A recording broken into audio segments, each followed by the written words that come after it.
a little bit old, but we hadn't had an opportunity to get to this with the Super Bowl and everything going on. But Russell Wilson, there was an investigation by USA Today into his charity, the Why Not You Foundation. And I'm not fully singling out Russell Wilson here because let's be real, this is a lot of charities in the country. But the USA Today investigation essentially found that Russell Wilson's organization spent around $600,000, only like 24 cents of every dollar raised on charitable activities in 2020 and 2021 combined. And they spent nearly twice as much, over $1 million, on salaries and employee benefits, according to a review of the tax returns. And some of that includes a salary of six figures, over $200,000 a year, for an executive at the charity who also coincidentally worked for Ciara and Russell Wilson's family office. So it's a person that has basically been involved in like the massive estate, running the household, Counting the bathrooms. yeah, the many, many bathrooms of Ciara and Russell Wilson. And this is an executive at the charity. There doesn't seem to be a ton of oversight of what this executive's roles are. But that seems like a pretty significant conflict when Russell Wilson and Ciara are raising money for their charity, and someone who is essentially not a glorified personal assistant, but somebody who, you know, maybe does like more high level personal assistant kind of stuff for people that are very, very, very rich, is also an executive at their charity that they're supposed to be raising for poor kids. And nonprofits, charities have an infamously fluid oversight process with the federal government. This is why taxation is the only way for us to really solve income and wealth inequality in this country. And charities like this, which unfortunately, I think for the reputation of nonprofits, won Walter Payton Man of the Year and like was featured in that, meaning it won awards within the NFL structure. Like, you know, if this kind of charity can win an award, this means that this is endemic to many nonprofits and the ones that sprout from like professional athletes and stuff, and that are just like extensions of their personal brand. There are a lot of good nonprofits out there, don't get me wrong, but do your due diligence, because many of them are like this.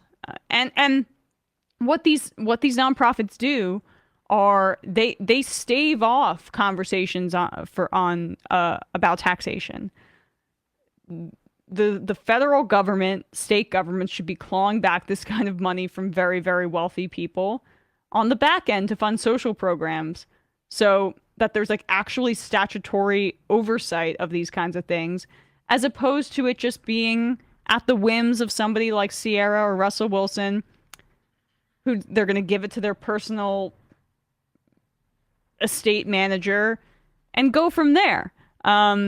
Yeah, I mean, like they reviewed something like 6 or 7 years of the federal tax returns, 8 years actually, and that it reported $7.5 million in revenue, $7 million in expenses, and less than half of that money in totality, 39.6 cents on the dollar, went to charitable activities. All of those charitable activities, I should say, seem to be going as grants to other nonprofits. So even less oversight there. Yeah, can we just listen to Russ's response to these Yeah. inquiries, and just to hear how his impassioned defense of his financial dealings? Let's. This means the world to me, has meant the world to me, and forever mean the world to me. And I just got to say something, you know. For our Why Not You Foundation, over the past 8 years, we've been so freaking blessed to meet so many amazing people, so many amazing kids along the way, and to be able to also partner with some amazing brands. And with those partnerships, we've been fortunate to be able to drive over 10 plus millions of dollars for pediatric cancer and for education and for hunger prevention and so much more. Those are the things that haven't really been highlighted and talked about. But I just want to highlight those things right now because of those direct, partnerships and relationships, that money going directly to those in need, immediate need. And it's been an amazing journey to see the smiles on so many kids' faces and so many people's faces along the way. And I just want to highlight that, those kids, everybody else. And I also want to highlight the fact that we're going to keep learning, we're going to keep growing, we're going to keep getting better, but also too, we're going to keep serving. And that's what I'm excited about, is for those partnerships, for those relationships, and for me and Ciara to continue to serve and to make a difference. So why not you?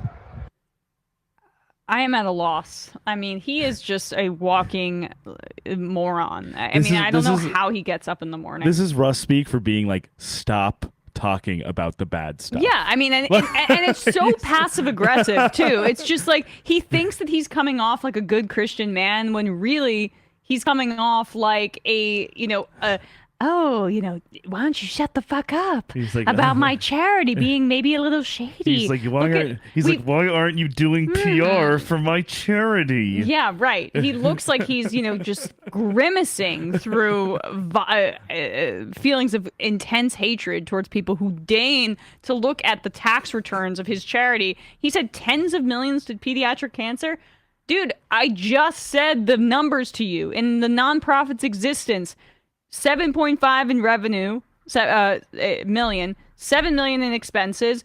Less than half of that money, 2.8 million, has gone to charitable activities as grants as well. So, like, that number he completely made up. He completely made up. I understand people feeling like, this is a bit of piling on. He's had a bad season, so now there's going to be an investigation into his charity. But, and yes, I think you could look under the hood at a lot of other people's charities, and you would find very similar things. But the problem is that for a guy like this, who's one of the highest paid players in the NFL, he has made it a part of his literal personal branding that he's the charity guy and the giving guy. And by any charitable read of his the funds in terms of his tax returns and such, it is not on the up and up for sure. Yeah, and I also just think with all of this information, like you said, it's one NFL quarterback's charity, but it is emblematic of a larger issue, which is that, regardless of what pablum he might say in his front-facing cam video on Twitter, if you look at the documents and actually follow the money and follow the distribution of resources, you can see a pattern with some nonprofits or some, large-scale charities that kind of just operate as a tax write-off for rich benefactors. Yeah. That basically have the 501c3 designation or the charity designation just to have essentially a lower tax bill. Yes. While carrying the, the name of an organization that is, benevolent and he's just continuing to serve. Right, he's continuing to serve himself, so he has a tax write-off. Right, and so that's really what it seems like if you dig into those numbers. And I think it's interesting that what he very, like you said, passively wants to highlight in his video is that people are. This is not to go on a huge tangent, but this is where the flattening of positive or negative, positivity, negativity is it just is completely. It does such a disservice, linguistically, to the discourse, because it's this isn't negative or positive. This isn't optimistic or pessimistic. This is investigating the actual financials of the thing that you literally use to burgeon your own reputation. And his thing isn't positivity either. Just because you say it with a smile on your face and incorporate buzzwords like serve and blessed doesn't mean shit, dude. Right. It's that exactly right.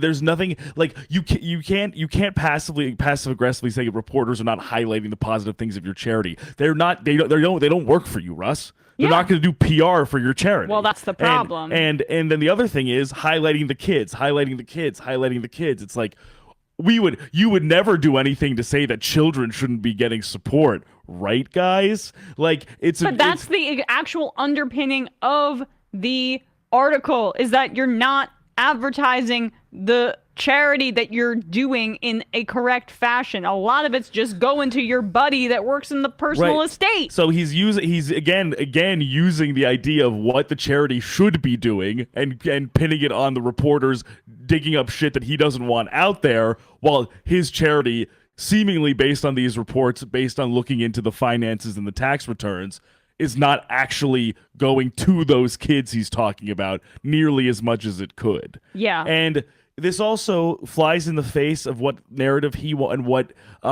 persona he wants to perpetuate with what we've heard for so long about him, which is that, like, he is sort of a narcissist. He really needs or wants everything to revolve around him, and that the veneer of, like, piousness and piety and benevolence is not real. It does not come across as genuine. And if what better emblem of that than this charity not actually doing what it says it's supposed to be doing? Right. Exactly. I mean, and you're saying he didn't come across genuine in that video? Why not you? Yeah. Why not you guys? Why not you?